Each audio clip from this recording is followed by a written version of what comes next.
And में आके आप क्या समझते हैं, क्या मिस्टेक्स हुई जिसकी वजह से शिकस्त हुई? आप इफ्तिखार अहमद की परफॉर्मेंस के बारे में क्या कहेंगे, क्योंकि सीज़न से पहले वो एक्सचेंज हुए क्वेटा ग्लैडिएटर्स से। ये मेरा बड़ा स्ट्रॉन्ग बिलीव है कि इफ्तिखार अहमद जो है वो जब जितनी भी फ्रेंचाइज से खेले हैं वो सही तौर पे यूज़ नहीं हुए।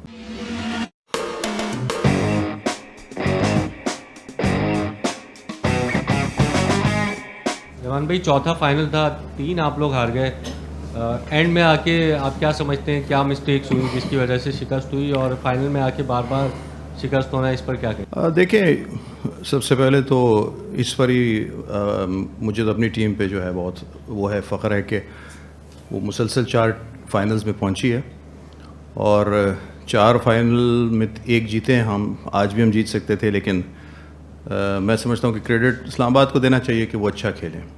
हमने गलतियाँ, हम नहीं कहेंगे कि गलतियाँ हमने ऐसी की हैं। पूरा टूर्नामेंट हम बहुत अच्छा खेलें, लास्ट बॉल पे मैच का ख़त्म होना इस बात का सबूत है कि क्रिकेट अच्छी हुई है। अच्छा रहमान भाई, ये बताइएगा ख़ास तौर पर आप जब फाइनल खेल रहे थे तो इसमें जो बैटिंग थी आपकी वो उस तरह की नज़र नहीं आई जो लीग मैचेस में हमें नज़र आ रही थी, लेकिन फाइनल में क्या विकेट का कोई ऐसा पिच ऐसा खेल रही थी जिसकी वजह से जो बॉलर्स को पिच जो है वो ज़्यादा सूट कर रही थी, जिसकी वजह से इतने ज़्यादा रन नहीं हुए? तो क्या इसको या कोई इतनी ज़्यादा गलतियाँ हुई हैं आपसे? देखिए, विकेट आज मतलब इतने हाई स्कोरिंग विकेट नहीं थी, उसके ऊपर कोई बॉल स्पिन भी हो रहा था, ग्रिप भी हो रहा था। और अगर आप हमारा ट्रेंड देखें पूरे टूर्नामेंट में तो हुआ ये कि हम नीचे से ज़्यादा स्कोर करते रहे हैं और एक अच्छा स्कोर हमने बोर्ड पे मतलब कर दिया था। आराम से तो नहीं, लेकिन हम इस पोजीशन में आ गए थे कि हम मैच जीतते। तो विकेट अच्छी थी, मतलब बहुत बुरी विकेट भी आप नहीं कह सकते, लेकिन बॉल स्पिन हो रहा था, ग्रिप हो रहा था। तो उसके आप जब टूर्नामेंट जीतना चाहते हैं तो आप जो मर्ज़ी विकेट हो, जैसी मर्ज़ी कंडीशन हो, और उसमें आप परफॉर्म करते हैं। तो मेरे ख़्याल में खेले हम ठीक हैं, लेकिन जो बेहतर वो हमसे थोड़ा सा बेहतर खेले इसलिए जीत गए। अब्दुर्रहमान भाई, पहले भी आप जो है पाकिस्तान टीम के कोच रहे, अब तो खैर PSL ख़त्म हो गया, आगे न्यूजीलैंड की सीरीज़ आ रही है, कोचिंग की ज़रूरत है, लेकिन कहा जा रहा है शायद न्यूजीलैंड के ख़िलाफ़ सीरीज़ में हम पाकिस्तानी कोई कोच रखें वक्ती तौर पर। तो आपसे कोई रब्ता हुआ है और क्या आप इंटरेस्टेड हैं कि वक्ती तौर पर आप ये पोजीशन संभालें?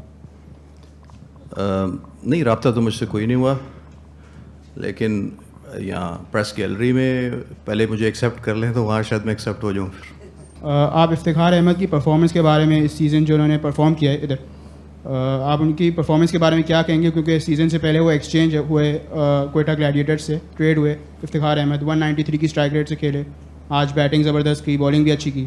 तो as a value, high value player आप उनको कैसे देखते? देखें, मेरे ख़्याल में ये मेरा बड़ा स्ट्रॉन्ग बिलीव है कि इफ्तिखार अहमद जो है वो जब जितनी भी फ्रेंचाइज से खेले हैं वो सही तौर पे यूज़ नहीं हुए, उनकी सलाहियतों से उस तरह से फ़ायदा नहीं उठाया गया।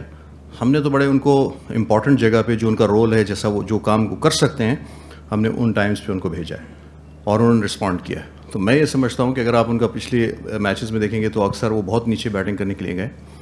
उनके अंदर बहुत ज़्यादा सलाहियतें हैं, अगर उनसे सही काम लिया जाए तो वो बहुत बड़े प्लेयर हैं और उन्होंने यहाँ साबित भी किया है। रहमान भाई, पिछला फाइनल 1 रन के मार्जिन से बड़ा करीब आके हारे, आज भी मतलब लास्ट बॉल पर आए।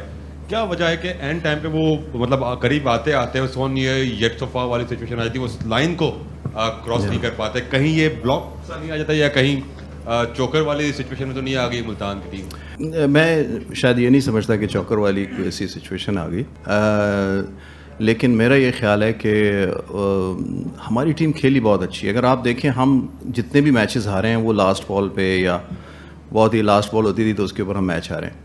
तो ओवरऑल तो हम क्रिकेट बहुत अच्छी खेले हैं। तो मैं समझता हूँ कि हमें ये नहीं, मैं नहीं समझता कि ऐसी कोई बात है कि हम फाइनल में जो है वो लाइन क्रॉस नहीं कर पाए।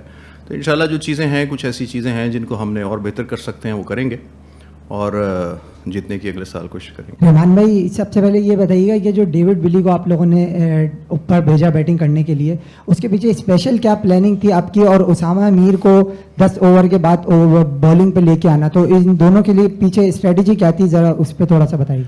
देखिए, विली को हमने इसलिए कि बॉल स्पिन हो रहा था, तो एक लेफ़्ट हैंडर को लेफ़्ट हम स्पिनर लगे हुए थे, तो हमारी स्ट्रेटजी ये थी कि जाके उनको उनकी जो है स्पिन को किल करेंगे और उनके अगेंस्ट रन्स बनाएंगे।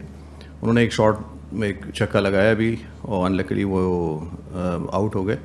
एक स्ट्रेटजी होती है, आप मैचेस में फ़ौरन जो है वो डिसीजंस ले रहे होते हैं और सम टाइम वो आपके फेवर में चले जाते हैं, सम टाइम आपके अगेंस्ट जाते हैं, लेकिन ओवरऑल मेरे ख्याल में जो हमारी स्ट्रेटजी रही है इस पूरे टूर्नामेंट में वो बहुत अच्छी रही है। जी जी अली भाई बोलिए। तो thank you so much Abdul भाई। अब्दुल भाई, आपने भी कहा कि इफ्तिखार को हमने सही तरीके से यूज़ किया।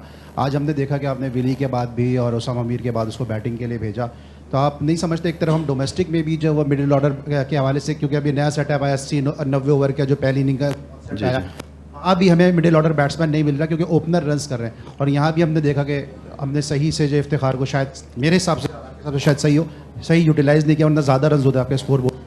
जी आपकी बात सही। आप एक देखें, अगर वो हमने जो वली को भेजा वो भी सिर्फ एक स्ट्रेटजी थी कि सर्कल में बहुत जल्दी आउट हो गए थे। जब एक प्लेयर जल्दी आउट, दूसरे तीसरे ओवर में बैट्समैन हमारा ओपनर आउट हो गया, तो हमने फ़ौरन लेफ्ट हैंडर को भेजा कि अपनी बैटिंग को भी थोड़ा सा हम लंबा करें। इफ्तिखार का जब आप जहाँ तक आप बात करें ना, इफ्तिखार हमेशा से उसका जो रोल है वो 5वें 6ठे नंबर पे एक जो वो डेथ स्पेशलिस्ट का रोल है, और अगर आप देखें तो जितने भी मैचों में उन्होंने परफॉर्म किया है उनको कम से कम 6 से 7 ओवर हमने दिए। उसामा को भेजने का जो था वो ये था कि उसामा लेग स्पिनर के अगेंस्ट अच्छा मैचअप है, वो हमेशा उनको मारते भी हैं, एक छक्का उन्होंने मारा भी, तो वो हमने पहले भी उनको यूज़ किया था एक जगह पे जहाँ पे लेग स्पिनर लगा हुआ था, तो उनके अगेंस्ट वो बहुत अच्छा खेलते हैं। तो सिर्फ ये स्ट्रेटजी थी, 2 बॉलों के बाद वो आ गए, लेकिन ये था कि मैं पर्सनली समझता हूँ कि हमारे मुल्तान सुल्तान ने उनको सही तौर पर इस्तेमाल किया।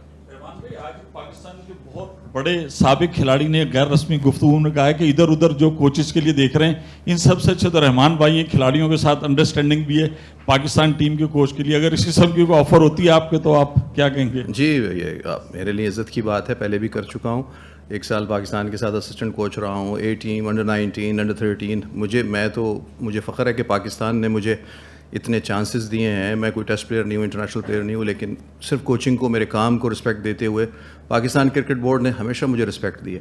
तो अगर अब भी होगा तो मैं तो इसीलिए कोचिंग कर रहा हूँ, यही मेरा ड्रीम है, ये मेरा पैशन है। अगर पाकिस्तान टीम के लिए हमें कहेंगे क्यों नहीं करेंगे, हम तो उनके लिए सब कुछ करने को तैयार हैं।